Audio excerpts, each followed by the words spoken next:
छत्तीसगढ़ के बलरामपुर की जो घटना है, इसमें पूरे देश में चर्चा का विषय बना हुआ है। लगातार छत्तीसगढ़ में ऐसी घटनाएं हो रही हैं जो छत्तीसगढ़ के प्रशासनिक व्यवस्था के ऊपर सवाल खड़ा कर रही हैं। महीने भर के अंदर 2 युवकों की थाने में मौत हो जाती है। वो मौत है या फिर खुदकुशी है, अभी भी वो सवालों के घेरे में।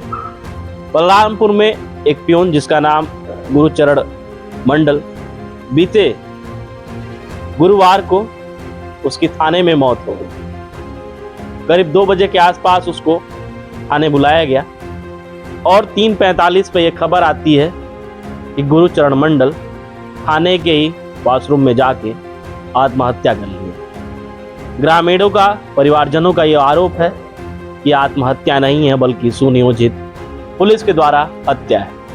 इसी बीच लगातार प्रशासनिक आला अधिकारी मौके पर पहुंचकर जो स्थिति है, जो परिदृश्य है, उसको सुधारने का हरसंभव प्रयास कर रहे थे।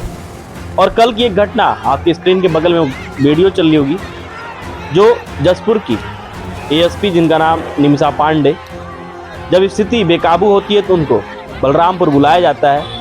और कल जब ग्रामीणों और परिवार वालों को वो रोकने का प्रयास कर रही थी, वजह ये कि जो ग्रामीण और परिवारजन है वो बेहद ही आक्रोशित। उसी बीच लेडी अफसर के ऊपर पहले लाठियों से वार करने का प्रयास किया जाता है और महिलाएं उग्र हैं और पीछे से आके कोई लेडी उस लेडी अफसर को चप्पलों से उनकी पिटाई करती है। ये घटना बेहद ही निंदनीय है।